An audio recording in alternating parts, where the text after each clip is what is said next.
তিনটি পয়েন্টে যুগান্তকারী এবং ঐতিহাসিক কঠিন ঘোষণা দিয়ে বাংলাদেশের রাজনীতির গতিপথ, ইতিহাস, হিসাব নিকাশ 360 ডিগ্রি পাল্টে দিল প্রফেসর ডক্টর মোহাম্মদ ইউনূসের নেতৃত্বাধীন অন্তর্বর্তীকালীন সরকার। দর্শক, খুবই সিগনিফিকেন্ট দুইটা বিষয় অলরেডি আলোচনা করেছি। আবার সংক্ষেপে যদি বলি যে কেউ যদি দায়িত্ব বহির্ভূত বক্তব্য দেয় তাহলে খবর আছে, ইউনূস সরকার বলেছে। এখন দায়িত্ব বহির্ভূত বক্তব্য দেয় বলতে সেনাপ্রধান যদি রাজনীতিতে নাক গলায় যে কখন নির্বাচন হবে আর আওয়ামী লীগকে রাখতে হবে কি হবে না, এই বিধি বহির্ভূত দায়িত্ব বহির্ভূত বক্তব্য যদি তিনি দেন তাহলে তার খবর আছে। এটা একটা পয়েন্ট। এবং যদি সরকারকে দায়িত্ব পালনে কেউ বাধা দেয়, সংস্কারে বাধা দেয়, তাহলে জনগণকে জানিয়ে জনগণকে সাথে নিয়ে সরকার সিদ্ধান্ত নেবে। এই পয়েন্ট হচ্ছে বোধ সেনাপ্রধান এবং বিএনপিকে ইঙ্গিত করে। চালাকি করলে খবর আছে, জনগণ আপনাদেরকে ধরবে। এটা একটা ঘোষণা, হুমকি, থ্রেট। আর একটা হুমকি দিয়েছেন আলী রিয়াজ, এটা এখন আলোচনা করব। ঐকমত্য না হওয়া বিষয়গুলো জনসম্মুখে প্রকাশ করা হবে, আলী রিয়াজ। এর অর্থ কি জানেন? এখন ঐকমত্য না হওয়া, জামাত কিন্তু ঐকমত্য হয়েছে। জামাত বলেছে যে আমরা যেসব বিষয়ে দ্বিমত পোষণ করেছি জাতির বৃহত্তর সাথে আমরা পুনর্বিবেচনা করবো, এর মানে আমরা ইউনূস সরকারের সাথে একমত পোষণ করবো, সমস্যা নেই। কিন্তু দ্বিমত পার্টি হচ্ছে বিএনপি, জাতীয়তাবাদী দ্বিমত পার্টি। তারা সব জায়গায় এখন দ্বিমত, আপত্তি পার্টি। মৌলিক সংস্কার সব জায়গায় তাদের আপত্তি, কোনো ক্ষেত্রেই তারা রাজি না। তো এই জায়গাটায় বিএনপি কেন ঐক্যমত হয়নি বা কোন স্বার্থে, পারিবারিক স্বার্থে না দলীয় স্বার্থে, এগুলো সব জনগণকে জানিয়ে দিবে। তো জনগণকে জানিয়ে দিবে এর অর্থ কি? যেমন সরকার একদিকে বলে যে আমরা ঐক্যমতের ভিত্তিতে সংস্কার করব। এখন ঐক্যমতের ভিত্তিতে সংস্কার করলে যেসব বিষয় ঐক্যমত হয়নি ওটা তো বাদ দেওয়া যায়, স্কিপ করা যায়, কিন্তু না, ওটা জনগণকে জানিয়ে দিবে। এর অর্থ হচ্ছে ওগুলো নিয়ে গণভোটে যেতে পারে। এর মানে বিএনপি যতই বিরোধিতা করুক লাভ হবে না। যেগুলো ঐক্যমত হয়েছে সেগুলো তো সুরসুর করে বাস্তবায়ন হবে, আর যেগুলোতে ঐক্যমত হয়নি এগুলো গণভোটে যাবে, জনগণকে জনসম্মুখে প্রকাশ করা হবে। এর অর্থ হচ্ছে জনগণের মতামত নিয়ে সেগুলো বাস্তবায়ন করা হবে, আর জনগণ অবশ্যই মতামত দিবে। তো এই জায়গাটায় ধরা খাবে। আর বিএনপি কি জনগণের মতামতের বিরুদ্ধে দাঁড়াতে পারবে? বলতে পারবে যে না, জনগণ বলেছে তাতে কি, আমরা তো বলছি যে এটা হবে না। বিএনপি বলতে পারবে যে না, কিসের গণভোট, এগুলো চলবে না। বলতে পারে ভোটের বিরোধিতা করবে, কিন্তু এগুলো টিকবে কখন না, যে আপনারা নির্বাচন চান, ভোট চান, এখন ভোটের বিরোধিতা করছেন কেন? এই প্রশ্নে বিএনপি একটা কঠিন ধরা খাবে। এটা একটা থ্রেট ডক্টর ইউনূস সরকারের পক্ষ থেকে, যে ঐক্যমত না হওয়া বিষয়গুলো জনসম্মুখে প্রকাশ করা হবে। চমৎকার ডিসিশন। একদিকে বলছে যে জনগণকে সাথে নিয়ে, মানে ডক্টর ইউনূস সরকারের স্ট্রেংথ এটা যে জনগণ তাদের সাথে, এজন্য তারা বলতে পারছে যে জনগণকে সাথে নিয়ে সিদ্ধান্ত নিব। আবার জনগণের সম্মুখে প্রকাশ করা হবে। জনগণের সমর্থন থাকলে একটা সরকার যে কোনো ষড়যন্ত্র যে ওভারকাম করতে পারে, সেনাবাহিনীর থ্রেটও যে ওভারকাম করতে পারে, তার প্রমাণ হচ্ছে এটা। কাউকে ভয় পায় না, কারণ জনগণ সাথে। সেনাপ্রধান কু করবেন, আমি বলছি না যে কু একদম ঢুকাই দেবে ভিতরে, ওয়াকার বাপের শক্তি নেই কু করার, কারণ জনগণ এই কুকে মনে করবে যেটা। হ্যাঁ, একটা সময় ছিল জনগণ স্লোগান দিয়েছে যে এই মুহূর্তে দরকার সেনাবাহিনী সরকার, কিন্তু এখন যে বাস্তবতা তাতে কু করলে মানুষ মনে করবে যেটা ভারত করিয়েছে। অতএব ভারতকে মানুষ যা ভালো মনে করে সেটা করবে।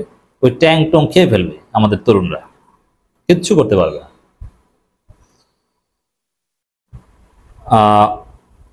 রাজনৈতিক দলগুলোর সঙ্গে প্রথম ধাপের আলোচনায় অনেক বিষয়ে ঐকমত্য তৈরি হয়েছে বলে জানিয়েছেন জাতীয় ঐকমত্য কমিশনের সহসভাপতি ডক্টর আলী রিয়াজ। হ্যাঁ, রাইট। তবে একমত না হওয়া বিষয়গুলো জনসম্মুখে প্রকাশ করা হবে উল্লেখ করে তিনি বলেন, আমাদের লক্ষ্য জাতীয় সনদ প্রতিষ্ঠা করা। এই জাতীয় সনদের কথা শুনলে বিএনপির মাথা খারাপ হয়ে যায়। এই জাতীয় সনদের কথা শুনলে ভারতের দৌড়ঝাঁপ শুরু হয়। কারণ কি?